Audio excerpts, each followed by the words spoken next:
afternoon, everyone.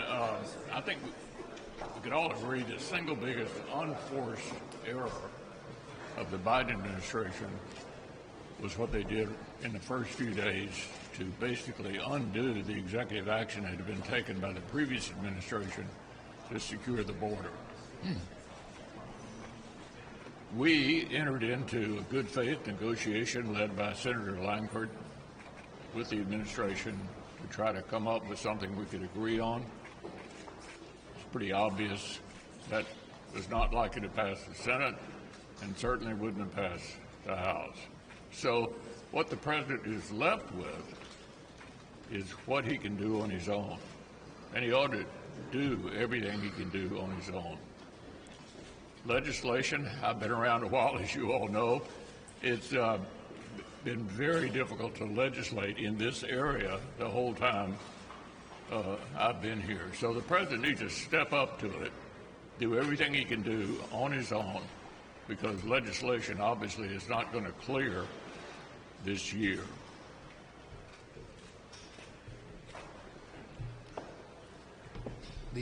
Next to the economy, which the administration has completely mishandled, the next and most important issue in the minds of most people in this country is the border, as Senator McConnell pointed out.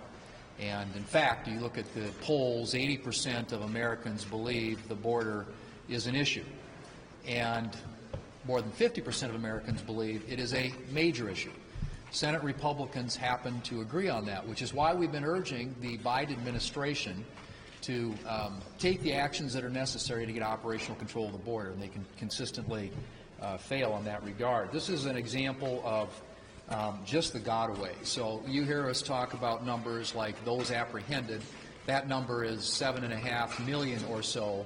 There have been, since President Biden took office, about 1.8 million gotaways. And this is just, look at this. I mean, this is when he takes office. You get 2021, 2, 3, and you know, we've got a long ways to go this year yet. But this is the way that the gotaways have increased. Now, these are known gotaways, meaning that they were observed, they couldn't catch them. There are also unknown gotaways. The number could be significantly higher. And what's really concerning about all this, of course, is that since President Biden's taken office, 362 people who have been apprehended, those who have been caught, are on the terrorist watch list. That doesn't include the number on this list or the unknown gotaways. So Republicans have tried consistently, repeatedly, to get the Democrats to focus on it. We twice had votes on H.R. 2, which is a bill that passed the House of Representatives. The Democrats defeated it, voted against it. They have blocked legislation like Senator Blackburn's bill that basically would have said that law enforcement officials, state and local law enforcement officials, can detain criminals, illegal criminals, until they can be deported.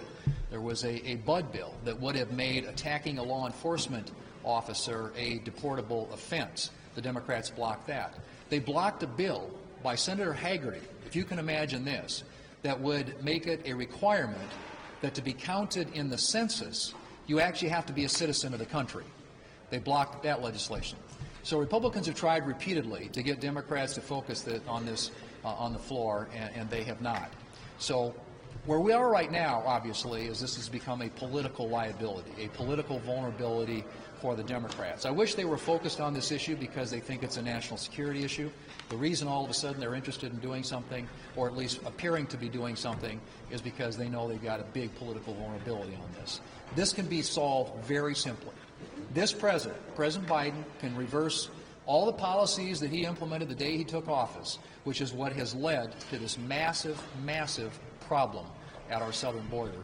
And we still encourage him to do that. But all the charades and political theater the Democrats are trying to adopt on the Senate floor to protect incumbents that they are worried, they know are on the wrong side of this issue, isn't going to change the way things are at our southern border.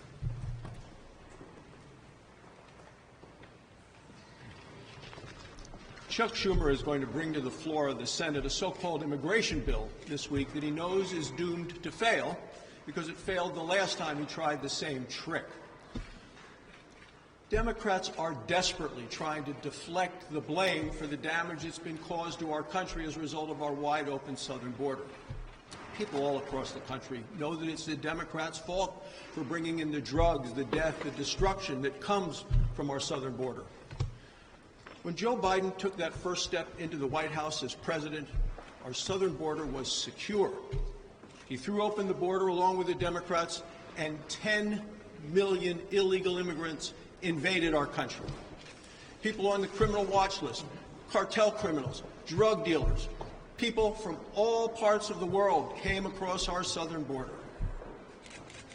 Just a few weeks ago, a couple of those illegal immigrants who came in were arrested trying to break in to our Marine Corps base that holds our combat command.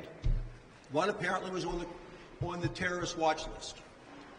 So what did Biden's Homeland Security Director in the department say? Well, they dummied up. They wouldn't tell us anything about the identity or the intentions of those individuals. What they said is that the privacy of those illegal immigrants outweighed the right of public interest. They said minimal public interest. Well, look, Republicans continue to fight for the public interest, for public safety. Democrats are fighting for and voting for wide open borders. They're the ones that stopped construction of the border wall. They're the ones that stopped telling people to leave the country, evicting people who were here who are criminal illegal immigrants. They're the ones that stopped allowing the Border Patrol to enforce the laws of the land. So Chuck Schumer is going to be in here trying to throw a Hail Mary pass to save his vulnerable Democrats. The election is just a few months away. The American people will have an opportunity at that time to hold accountable Joe Biden and these open border Democrats.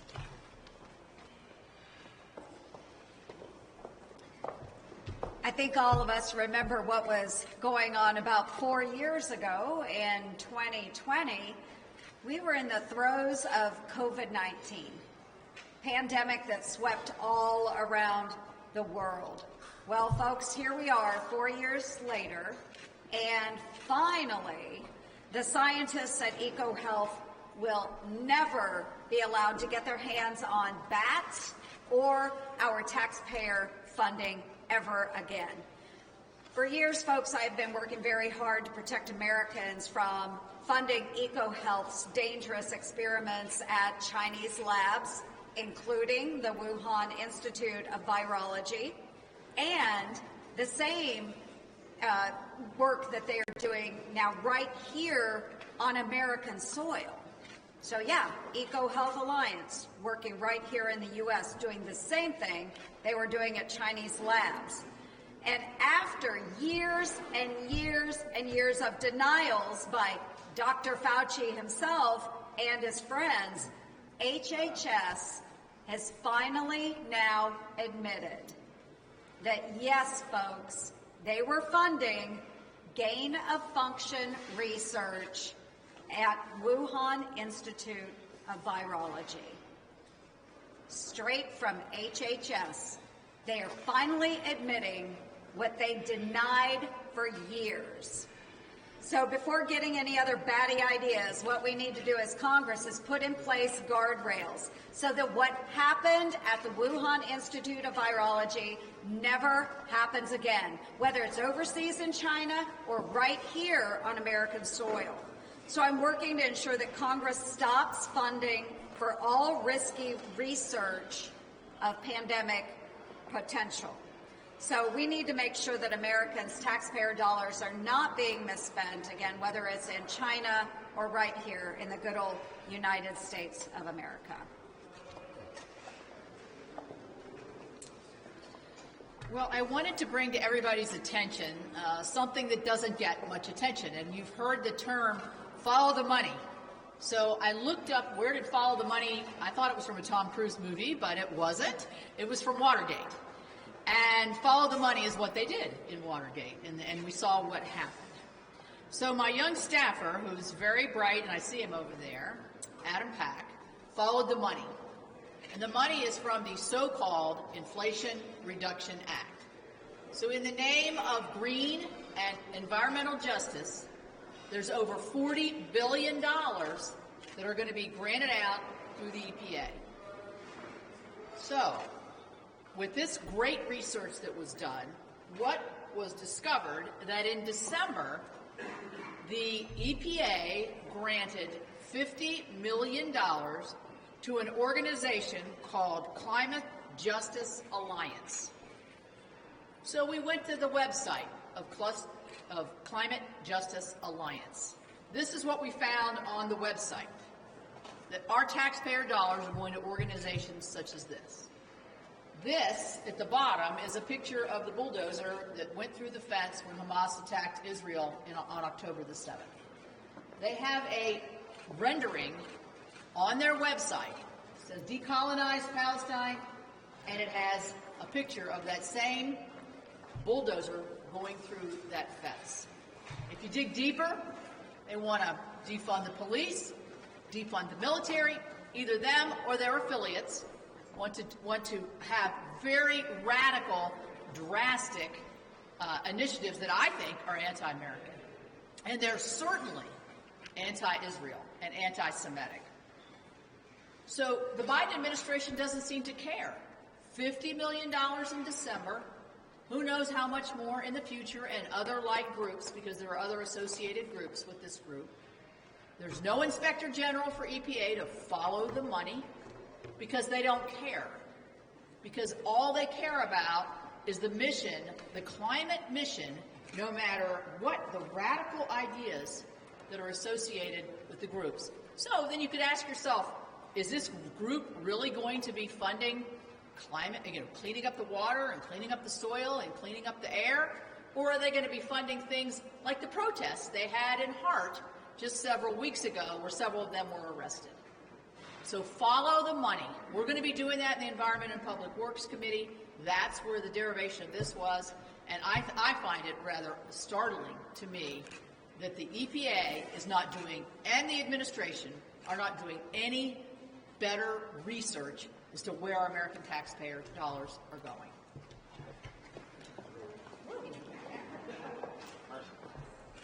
So go back and watch the replays of what was going on in February of 21, when Joe Biden reversed policies that were working to secure the southern border that President Trump put in place. And now, 3.5 years later, we've seen the Senate Democrats doing nothing to try to solve the border crisis that we have. They've done nothing to stop illegals who are flooding into the country, those on the FBI terror watch list. They've allowed over 9 million illegal crossings up the southern border, but now they've seen the light, or maybe they've seen the polls. Senate Dems' border crisis has become a political crisis, and now they're looking to Chuck Schumer to bail them out.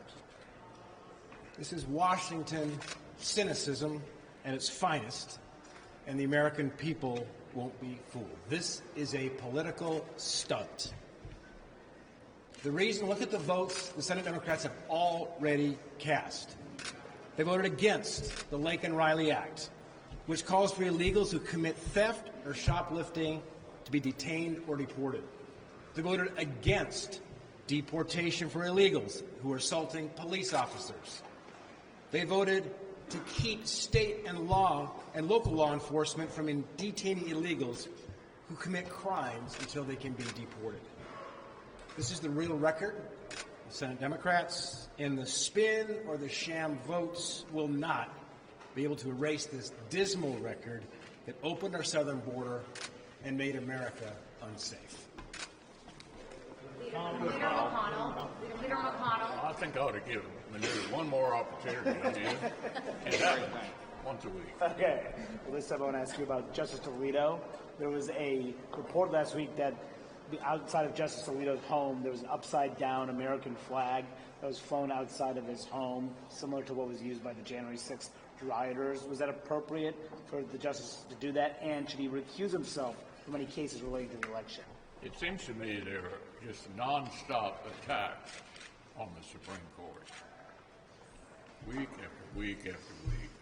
And so I'm not going to dignify that with a response. We need to leave the Supreme Court alone, protect them from people who went into their neighborhoods and tried to do them harm. look out for the Supreme Court. That's part of the job of the administration. Leader McConnell. What was your message to the president when you talked to him when there was a telephone conversation about this border bill? Yesterday? Yeah, well... Have you talked to him in addition, or is that the only call? Well, the president called the speaker, and he also called me about the subject that we've all been talking about, which is the border. And I said to him what I just said to you a while ago, Mr. President, you caused this problem.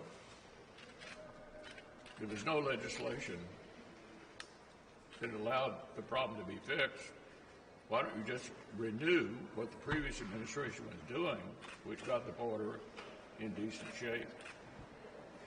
We tried on a bipartisan basis to see if we could agree to something. This is divided government. Senator Langford met with them for literally months. It was clear that wasn't going to pass. So I think it's safe to say going to a border bill right now is just a gimmick, a way to try to convince the American people that they're concerned about this when they caused it. Leader McConnell, New York Times Santa College poll released last week showed Trump beating Biden significantly in Nevada, Arizona, also ahead in some other battleground states. But at the same time, Republican Senate candidates are behind Democrats in those states. Why do you think the discrepancy here? Well, I think incumbency, as we learned in 22, is an advantage. Not a single incumbent lost in 22. Senator Daines and I have never said we thought this was going to be easy. We've got to beat an incumbent in Montana, Ohio, Pennsylvania, and anywhere else we can. But we never said it was going to be a piece of cake. And we've got good candidates in all these places, and we're giving it everything we've got to win.